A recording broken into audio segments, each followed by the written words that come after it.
Assalamualaikum warahmatullahi wabarakatuh.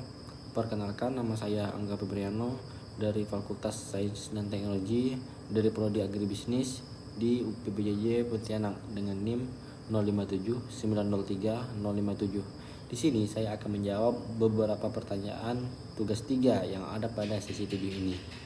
Baik, yang pada soal pertama yaitu materi mata kuliah dasar-dasar penyuluhan. Di sini jelaskan perbedaan antara proses adopsi dan proses difusi inovasi pertanian. Berikan contoh-contoh masing-masingnya. Nah, di sini saya akan menjelaskan pengertian dari adopsi inovasi serta contohnya. Baik, adopsi inovasi adalah proses permintaan dan penggunaan inovasi oleh individu pertanian. Proses ini dimulai dari mengetahui, tertarik, mencoba hingga menerapkan inovasi. Contohnya adalah seperti petani mencoba benih padi yang unggul pada sebagian lahan mereka, kemudian menggunakannya secara penuh setelah melihat hasil yang baik. Dan sedangkan diversi inovasi adalah proses penyebaran inovasi dari satu pihak kepada masyarakat atau kelompok yang lebih luas melalui komunikasi dan interaksi sosial. Contohnya adalah penggunaan benih padi unggul yang menyebar dari beberapa petani pelopor ke petani lain melalui penyuluhan dari kelompok tani. Perbedaannya adalah adopsi berfokus pada penerimaan inovasi oleh individu, sedangkan difusi berfokus pada penyebaran inovasi dalam masyarakat. Baik, pada soal yang kedua, di sini seorang penyuluh diharapkan dapat membantu untuk mempercepat proses difusi inovasi. Terkait dengan hal ini, upaya-upaya apa yang dapat dilakukan penyuluh?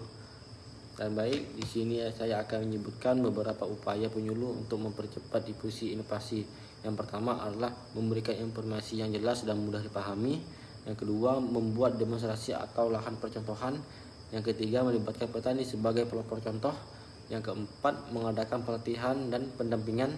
Yang kelima, memanfaatkan kelompok tani sebagai media penyebaran informasi. Yang keenam, membantu petani memperoleh sarana produksi yang dibutuhkan. Dan yang terakhir adalah menggunakan berbagai media komunikasi untuk menjangkau lebih banyak petani. Terus pada soal yang ketiga, di sini salah satu jenis pendekatan penyuluhan adalah penyuluhan partisipatif. Mengapa disebut partisipatif? Sebutkan karakteristiknya dan berikan penjelasan. Nah, di sini saya akan menjelaskan pengertian ataupun apa yang dimaksud dengan penyuluhan partisipatif.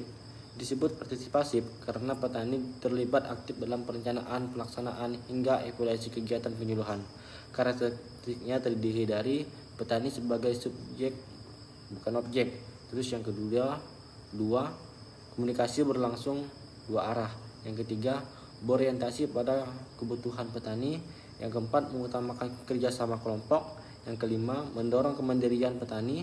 Dan yang keenam, penyuluhan berperan sebagai fasilitator dan pendamping. Dan pada soal yang terakhir yaitu soal nomor 4 yang ada pada tugas 3 pada sesi 7 ini, di sini tertulis bandingkan karakteristik jenis pendekatan sistem latihan dan kunjungan laku dengan jenis pendekatan partisipatif yang ditinjau dari segi tujuan, sasaran, organisasi, metode, dan peran penyuluh. Nah, di sini pendekatan laku dan pendekatan partisipatif memiliki beberapa perbedaan. Pada pendekatan laku, tujuan utamanya adalah menyebarkan teknologi pertanian kepada petani agar produksi mereka bisa meningkat. Lalu, petani juga berperan sebagai penerima teknologi, sedangkan penyuluh berfungsi sebagai penyampai informasi. Sistem ini bersifat lebih terpusat dan menggunakan metode latihan serta kunjungan secara rutin. Sementara itu, pendekatan partisipatif juga bertujuan memberdayakan petani agar mampu memecahkan masalahnya sendiri. Petani tidak hanya menerima informasi saja, tetapi juga terlibat aktif dalam setiap kegiatan. Penyuluh berperan sebagai fasilitator dan pendamping. Metode yang digunakan biasanya itu berupa diskusi kelompok, musyawarah, dan sekolah lapang. Jadi, laku lebih menekankan transfer teknologi, sedangkan pendekatan partisipatif lebih menekankan keterlibatan dan kemandirian petani. Sekian dari saya, semoga kita dimudahkan dalam melakukan tugas 3 yang ada pada sesi 7 ini dan mendapatkan nilai yang baik. Kurang lebihnya saya mohon maaf. Saya akhiri. Wabillahi taufiq wal hidayah. Wassalamualaikum warahmatullahi wabarakatuh.